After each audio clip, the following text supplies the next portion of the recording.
and to see the growth of hip hop in my life, because you know I'm not old. I'm not an old person, so to see the growth of hip hop since its first days, it's definitely extraordinary, because I grew up listening to people like Jay-Z, Nas, Biggie Smalls, and Tupac because of their words.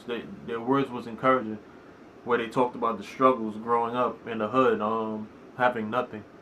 And that's basically what I wanted to touch bases on, the struggles of hip-hop, the struggles of an up-and-coming artist. Spamming for views, and then you do an open mic and try to call it a show, dude. This ain't Facebook, nigga, we don't like you. You ain't your fans, we ain't paying to see you. Ain't trying to be you. Say you wanna block a nigga, we don't see you. Say the chain real, nigga, we don't believe you.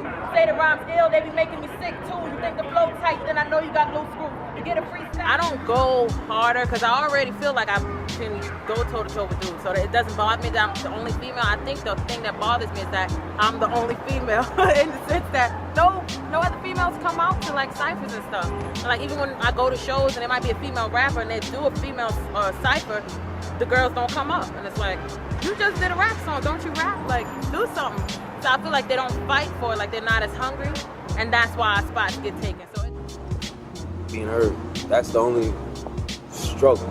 Beyond the momentary struggles, like I don't have money, I need to go to the studio, I need to take pictures, I need to shoot a video, I do all those, I need to do everything that's involved with the presentation of making myself an artist. But the struggle of you doing all this just to be heard, and I think that will actually be the difference between, and the fact that so many people is doing music. But I guess the difference is that people, that not everybody stays on. It's a lot of work to be an artist. It's a lot of work. You got to do a lot of stuff for free. You got to, in the instance, it is a thankless job. Nobody paying you to do this, but the struggle is just to be heard. What I like about the game where it is today is it's allowing an artist like me that has a story, not just my own story, but as I always say, I don't just tell my story, I tell our story, you know what I'm saying, my generation's story. I feel like that lane is wide open, or it's even more acceptable today. And I like the fact that being yourself and, being authentic and genuine is what's winning today. I fell in love with hip hop from down south, actually. It really wasn't hip hop, it was more like listening to T.I., listening to people like Ludacris, listening to people like the UGK people, Pimp C, all of them really sparked my attention to do music. Just listening to them. Lil Wayne, shout outs to him, Young Money. I mean, listening to them, down south rappers, the real rappers, they really inspired me to keep doing music. I think the biggest struggle is being a female in this industry and getting respect. And I think the reason is that if you are not attractive, they don't want to hear you anyway. If you are attractive and you're not putting sex at the forefront, they still don't want to hear you. If you are attractive and you put sex at the forefront, they don't take you serious. And that makes me angry. From seeing how the world can be sometimes and how music moves people, and depending on who you are and where you are, how the tone of your voice may make certain people feel away. So I felt that after watching my brother, my older brother who inspired me, after watching him do what he does, go to shows, and then listening to certain people like Jay, of course, everybody listen to Jay, Nas, Wu-Tang Clan, people like that, and you hear how some of them rap, I was like, maybe I should try it. I used to jot certain things down, spit it back to myself. I remember my brother wrote my first rhyme for me, and it was something about food stamps and lotto. But ever since that day, I said, yo, I'll write my raps, and I just fell in love with it. Don't try and gas me up if you ain't thinking it's fire. I see you being fake, but you're acting I admire. So I return the favor, you peasant, cause I'm sire. Who's on first and what's on second? Taking over the game, my nigga keep guessing.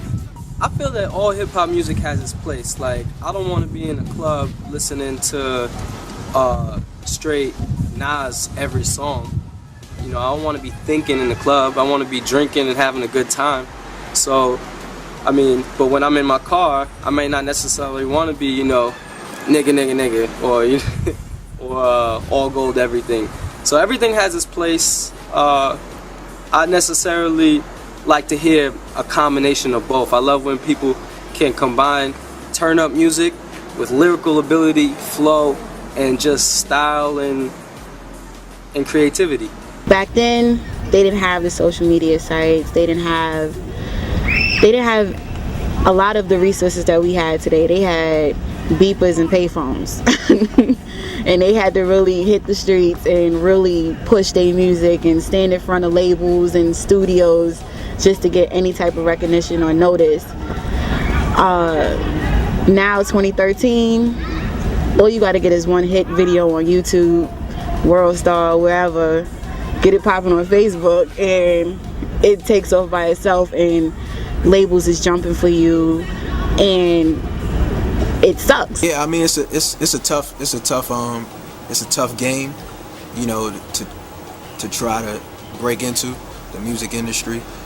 But I originally started doing it, as I said, I just wanted to express myself. I needed a way to just get these thoughts out and, you know, let people know what I'm thinking or let people know what I'm seeing.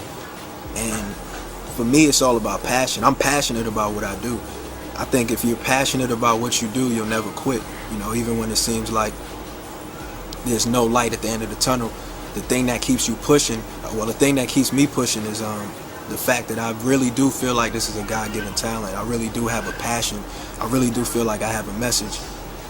And I got people that feel the same way. And when they hit me up and give me that extra reassurance, that's what keeps me going. And definitely what changed for me is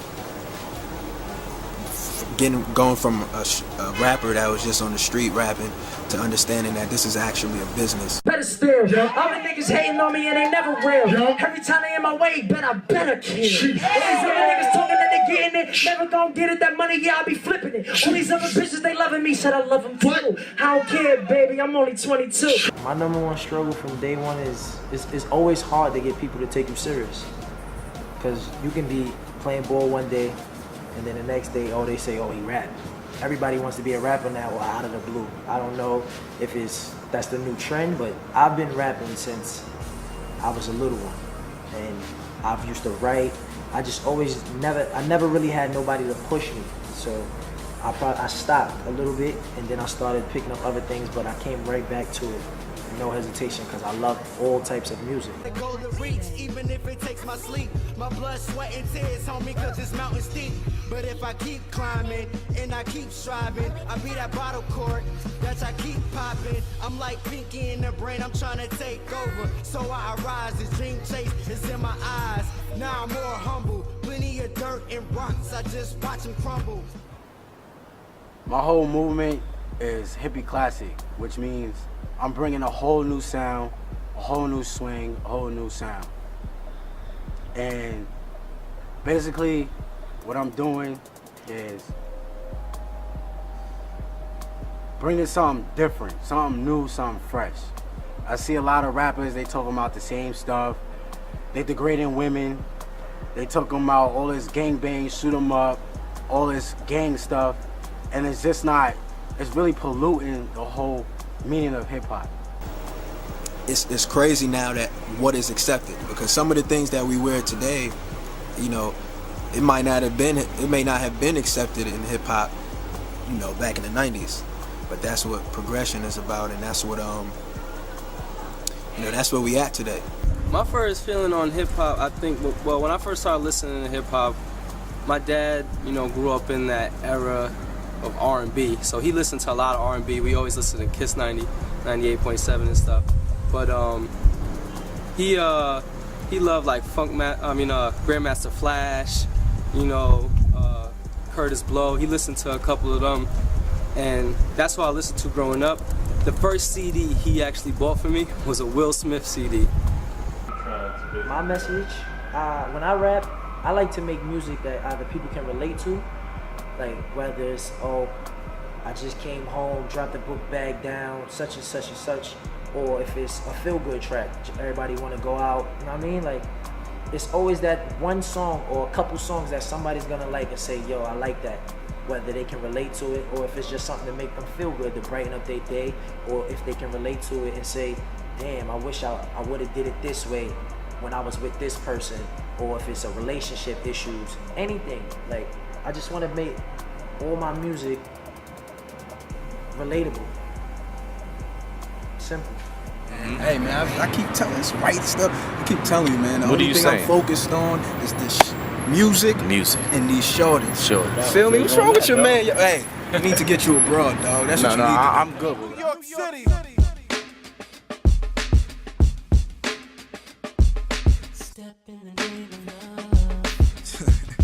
But I got 2 left feet, just last week you text me, like don't you forget D, you left me, we kept fighting like UFC, what other king put his queen ahead of him, but yet you check me, crazy logic, but that's old news, and why you act like it's a problem when I roll through, oh, you an old dude, the broke fool, you met in homeroom, your first class, you went from first class to flying coach boo.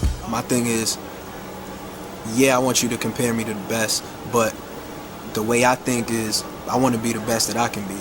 I don't put myself up. I don't think about this gentleman here. I don't think about Biggie and Jay and be like, I want to be as great as them. I think I want to be the best that I can be. I want to maximize my talent as an artist, and hopefully, you know, in doing so, a decade or 2 from now, I can be in that conversation as well. Like, everybody's kind of rapping about the same thing, and so with my influence, I definitely want to be the person that just talks about what's going on, what people can relate to, and not just the same thing all the time. Like, I feel like everybody now is just kind of repeating, you know, recycling. So I want to, like, with my music, I want people to know that, okay, she can talk about this, and then she come way over here and do some kind of social issue, and it still be dope. So that's kind of what I want to do.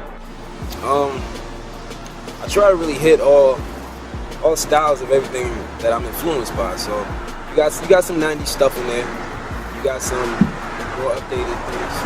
But I'm trying to be more musically thematic with everything that I do. So like, I'm doing a concept album right now, and it's gonna have a blend of 90s and, you know, touches of the boom bap style and some jazz under it. I'm doing an album with my man from France, and he's a jazz producer.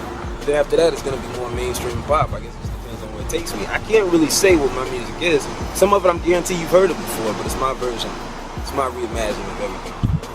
Well, Tay Best is just was always just, you know, a good kid. He's an athlete, but you can find my music at SoundCloud.com, Tay-Best. You can find me on Facebook, Tay Best, Instagram, Twitter _Tay Best. You can find my music at SoundCloud.com / Peace, Love, and Drugs, Hippy. I'm also on YouTube under Marlo Swisher. My videos is underneath there. Just search for Hippy. I got like 6 videos up there. They're all good. They're all interesting. About myself, I'm just a young guy trying to make it. Trust me, every artist says this. I've never worked harder on a project in my life ever than this new joint that I'm gonna be putting out. The records on there is my life. You know, things that happened this year. My homie passed. My homie was murdered this year. My grandmother passed. And then you have, you know, some positive things. I talk about all of that. You know, in the past you had people like, yo, you might not want to say this, you might, fuck that. I'm saying it. You know what I'm saying? Because at the end of the day, why not?